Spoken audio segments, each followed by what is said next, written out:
लेकिन जो पहले 3 मादियाँ दिखाई हैं ना आपको, वो उनमें कोई ना कोई अपनी साइंस है। उनमें एक तार वाला कह लें और दूसरा साथ हमारी कोई मेंटेन है।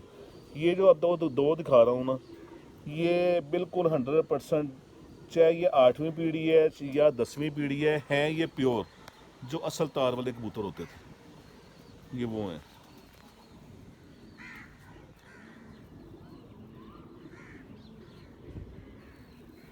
और मैं पहले भी बता चुका हूँ कि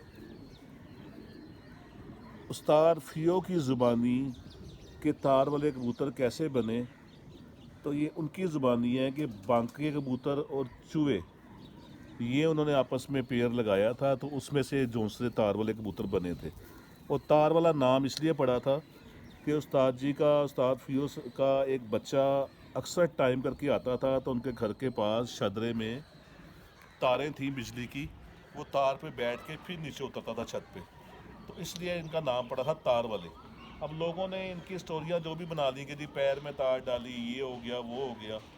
ये हमारे बड़े जो जितने भी हैं, ख्वाजा महमूद साहब, जिन्हें ख्वाजा मुदा कहते थे, वो उस्ताद फ़ियो के इस तरह से लंगोटी है, दिन भर रात इकट्ठे रहने वाले। तो जो हमारे बड़े थे बाऊ मुदस्सर साहब, उनको ख्वाजा महमूद साहब ने उस्ताद फ़ियो से बड़ा कबूतर लेके दिया था। उसके बाद उस्ताद मजीद पोपे वाले के पास, नसीर अंकल रंग वाले, और इस तरह फिर बेशुमार बड़े बहुत नामी कबूतर हुए हैं। और ये मैंने अपनी आंखों से देखा है कि ये कबूतर नीचे बंद कमरे में से निकल गए हैं ना, तो इन्होंने 8-8 दिन बाद भी ना वो रास्ता ढूंढा है कि हम किस रास्ते से निकले थे, उस रास्ते से वापस आ गए हैं। ये खुद मैंने अपनी आंखों से देखा है। हाँ, एक मादा बाऊजी से निकल गई थी, 7 दिन बाद आ गई थी। और 7 दिन बाद वो इस तरह आई कि 7वें दिन भी छत से गुजरे थे, तो बाऊजी दाना छान रहे थे। उस इतनी अक्ल थी, उसको पता था मेरा मालिक दाना छानता है। वो छानने की आवाज़ सुन के ना वो घर वापस आ गई थी। वही मादा बाद में हमारे घर, क्योंकि आमने सामने हमारा घर था, जब बाऊजी ने अपना घर वहाँ से चेंज किया, वही मादा हमारे पास से 2-3 साल बाद निकल गई थी, 5 दिन बाद वापस आ गई थी। तो ये बड़े लेजेंड कबूतर हुए हैं। खाली वो मादा की बात नहीं है, जितने भी इनके ना, जिन्होंने, मैं फिर वही कहूँगा, जिन्होंने पुराने लोगों ने शो किया हुआ उनको पता उनकी कदर का। और दूसरा एक मैं उस्ताद और शागिर्द का जो आपस में रिश्ता है उसके मुतालिक एक बात करूँगा। मुझे कल एक मेरे फॉलोअर्स का फ़ोन आया और बड़ा मुझे अफसोस हुआ। उसका फ़ोन आया और मुझे समझ नहीं आ रही थी कि उसको मैं मशवरा क्या दूँ। उसने कितनी घबराहट में मुझे फ़ोन कर दिया। उसने फ़ोन किया जी कि मैंने अपने उस्ताद से एक कबूतर उधारा लेके आया 2 झोलियाँ निकलवाने के लिए। मेरे उस्ताद के पास भी वो कबूतर ख़त्म हो गए हुए थे, तो बड़ा तरले मिनते करके उनसे मैं कबूतर लेके आया। वो कबूतर मेरे खुडे से निकल गया तीसरे दिन, बकसूए लगे हुए। और कहते इतनी बड़ी टेंशन बनी कि मैं भी और मेरी फैमिली भी, हम वो कबूतर पूरे इलाके में ढूंढते रहे, कबूतर नहीं मिला। और उस कबूतर की वजह से अब उस्ताद जी इतने सख्त नाराज़ हैं। वो कहते जी मैनू तो लाख रुपया मिलता सी और मैंने 2 लाख मिलता सी, तू मेरा इंज कर दिता, तू मेरा इंज करता। और वो इतना नफसियाती हुआ हुआ था बच्चा कि वो कहता मेरे घर वाले भी सारे परेशान हैं कि हम क्या करें। और उधर उस्ताद जी ने जो है ना, वो कह रहे जी मेरा भरा मेरे नाल लड़ पिया कि तू कबूतर क्यों दिता सी। ਤੇ ਭਾਈਜਨ ਗੱਲ ਹੈ ਇਹ, ਜੇ ਉਸਤਾਦ ਜੀ ਇਹ ਮੇਰੀ ਵੀਡੀਓ ਵੇਖਦੇ ਹੋਣਗੇ, ਮੈਂ ਨਾਂ ਨਹੀਂ ਲੈ ਰਿਹਾ ਨਾ ਸ਼ਾਗਿਰਦਾਂ ਨਾ ਉਸਤਾਦ ਦਾ, ਤੇ ਮੈਨੂੰ ਪਤਾ ਉਸਤਾਦ ਜੀ ਜਿਹੜੇ ਨੇ ਮੇਰੀ ਹਰ ਵੀਡੀਓ ਵੇਖਦੇ ਨੇ। ਤੇ ਉਸਤਾਦ ਜੀ ਪਹਿਲੇ ਸ਼ਾਗਿਰਦ ਸੋਚ ਕੇ ਕਰਿਆ ਕਰੋ, ਤੇ ਸ਼ਾਗਿਰਦ ਸਾਹਿਬ ਤੁਸੀਂ ਉਸਤਾਦ ਸੋਚ ਕੇ ਕਰਿਆ ਕਰੋ। कबूतर की वैल्यू नहीं होती, वैल्यू इंसान की है। जब शागिर्द किसी को बना लिया, शागिर्द औलाद की जगह पे होता है। और शागिर्द बना के शागिर्दों को ये नुकसान वगैरह छोटे मोटे जो होते हैं इसकी परवाह नहीं करनी चाहिए। कबूतर की कोई वैल्यू नहीं है, कबूतर आ जाए मर भी जाता है। अब ये मेरे हाथ में है, कोई पता नहीं सुबह हो मरा पड़ा हो, क्या कर लेंगे हम। तो लिहाजा एक ज़िंदगी का असूल बनाएं कि अगर किसी दोस्त को, किसी शागिर्द को, दोस्त को, उनको आजमाइश में नहीं डालना चाहिए। शागिर्दों को भी चाहिए उस्तादा को अपने आजमाइश में ना डालें, उस्ताद को अपने आजमाइश में ना डालें। और उस्ताद को भी चाहिए किसी शागिर्द को आजमाइश में ना डालें। कबूतर है, मेरी लाइफ का एक अपना असूल रहा है। जो मेरे दोस्त ये वीडियो देख रहे होंगे जिनके साथ ये वाक़या हो चुका है, जो मेरे साथ रिलेटेड था, मेरे से कोई दोस्त अगर लेके गया और उसने मुझे फ़ोन पे बताया है, मेरे शागिर्द लेके गए, उन्होंने बताया है कि जी उस्ताद जी फलाना कबूतर मर गया, वो भावें मेरा सोने का अंडा दे रहा हो, मैं आज तक मैं जड़ा ना, आज तक मैंने ये नहीं उन्हें कहा था कि उसकी तस्वीर उतार के मुझे भेज दो। मेरा लफ्ज़ ये होते थे कि बेटा वो मर गया, उन्होंने बाहर सुट दो, किसी ने बिल्ली को खुआ दो, मर गया, ख़त्म बात। तो लिहाजा ये जो है ना ये सॉफ्ट कॉर्नर देना चाहिए, इतना ज़्यादा परेशान ना करें। और वो उस बच्चे पे मुझे तरस आ रहा था, मैं कसम खा के कहता हूँ अल्लाह गवाह इस बात का, वो कबूतर अगर वो एक आउट कलर है बिल्कुल, अगर वो कमगर, टैडी, फिरोजपुरी, बांका या आम जितनी भी हैं इन ब्रीड में से कोई होता तो उससे मैं कहता यार मेरे पास आके जो बड़े से बड़ा है ना, जिससे तेरा उस्ताद खुश हो जाए वो ले जा, तू बेटा टेंशन ना ले। वो हट के कलर है, आउट कलर बिल्कुल मेरे पास है ही नहीं, मेरे पास एक बच्चा भी उस कलर का नहीं है। ठीक है, अब मैं नाम इसलिए नहीं ओपन करना चाहता कि अगर मैंने नाम लिया कि वो क्या कलर था तो वो सारा ओपन हो जाएगा। तो लिहाजा आपकी मेहरबानी है, ये एक मैसेज है कि शागिर्दों को भी कि पहले उस्ताद सोच समझ के करें, और उस्ताद को भी चाहिए कि अगर शागिर्द कर लिया तो वो औलाद की जगह पे होता है। तो उस्ताद को चाहिए कि शागिर्द को अपनी तरह अपने पास से परिंदे भी दें, उनको इल्म भी दें, उनकी मोहताजगी ख़त्म करें। तो बहरहाल बड़ी मेहरबानी है आपकी। मुझे मुझे हकीकतन कल का वो उस बंदे का जो फ़ोन आया है मुझे वो भूला नहीं है अभी तक। तो मैंने ये एक मैसेज दिया है जितने भी देखने वाले सुनने वाले उस्तादों को भी और शागिर्दों को भी। ये टीपू भाई के पास जो है इसका शो करवाएगी। हाँ जी, अस्सलाम वालेकुम। नहीं जी, पहले हम इसका आइस क्लोजअप दिखाते हैं आपको। ये देख लें, ये पुराने कबूतर हैं और ये मेरा ख्याल है कि कुछ 7वीं 8वीं पीढ़ी है। हाँ जी, ये तकरीबन तकरीबन इतनी कुछ है मुझे 7वीं ना, पीढ़ी में होगा, बिल्कुल प्योर, यानी कि इसमें प्योर कोई ये तार वाले, कोई प्योर छेड़खानी ये नहीं है। प्योर बिल्कुल तार वाले। इसका कलर देख लें आप। जो लोग अब चीज़ें देखते हैं जी, ये जिसके देखें इसके, ये जो पुराने उस्ताद थे, नॉलेज तो सबके पास ही होता है, अगर उनके हाथ की मेकिंग है तो ये बहुत लाजवाब है माशाल्लाह। और 7वीं 8वीं पीढ़ी जो उनसी चल रही है ये। और ये इसके मैं परों का शो करवा रहा हूँ, ये देखें ज़रा पर इसको।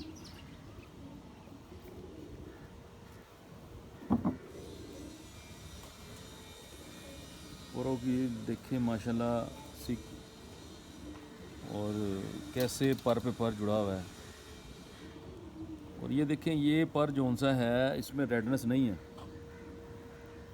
ये ख़ास निशानी है। इन कबूतरों में पहले भी ये पर चलते हैं और ये रेडनेस नहीं है इनमें, ये प्योरिटी की निशानी है। ये आपको इसका दूसरा पर दिखा रहे हैं।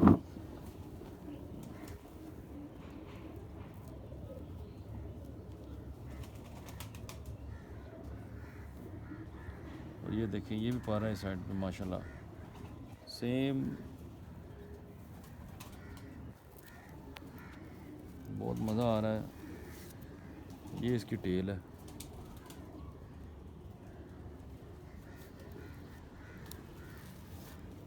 ये इसका पूरा व्यू है, क्या बात है। ये इसकी बैक, ये जो दिखाते होते हैं हम, ये देखें जी, छोटी सी दुम है और ये देखें पुख्ता पंजे हैं।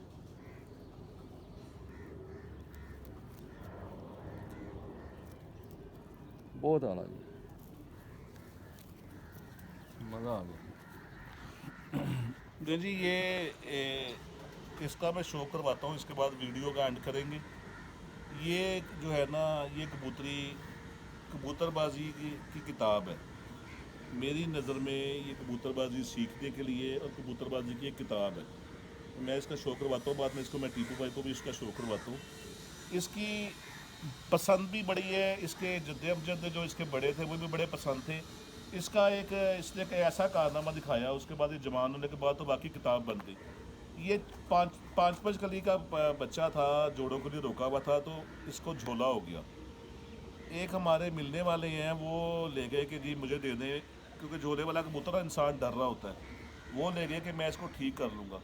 उन्होंने घर ले जाके ना अगले दिन छत पे छोड़ दी, खुड्डे से ना निकाल के छत पे छोड़ दी कि इसे झोला हुआ है, इसने क्या करना है। झोले की कैफियत में ये उड़ के मैदान में गई है, उसी कंडीशन में पता नहीं कहाँ गिर गई है। शाम को उसी कैफियत में ये उस छत के ऊपर वापस आ गई। ठीक है, और बड़ा ये हैरान कौन है कि एक इतनी अक्ल रखना बीमारी की हालत में, इसे अब पक्के लकवे में आ गई भी है। और वाकई ये किताब है, जब जवान हुई है तो किताब ही बनी है।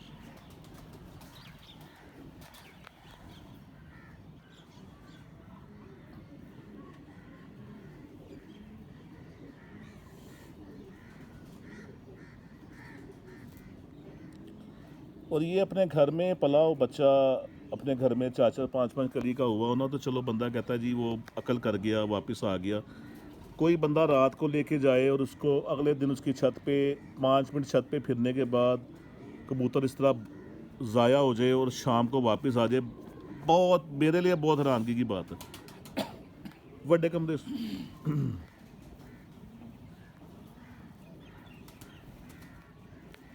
ये इसके पर हैं बैठ के।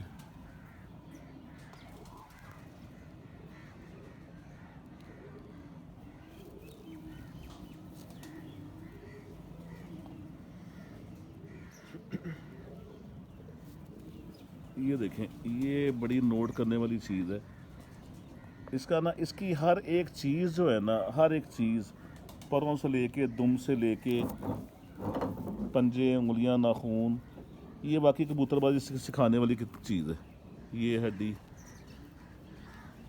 ठीक है, कि वो भाई इसका शौक भी करें। और ये क्या बात है,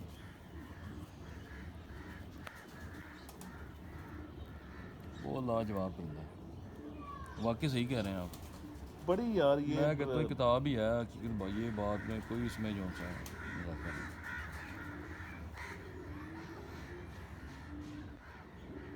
लाजवाब माशाल्लाह। और जो मैंने मैसेज दिया है उस पर ज़रूर आपकी मेहरबानी है। जो उस्ताद हैं वो भी इस पर गौर करें, जो शागिर्द हैं वो भी इस पर गौर करें। और आप आम रूटीन में भी मिलने जुलने वाले जो हैं उस पर गौर करें कि कबूतर की वैल्यू कोई नहीं है, वो एक परिंदा है।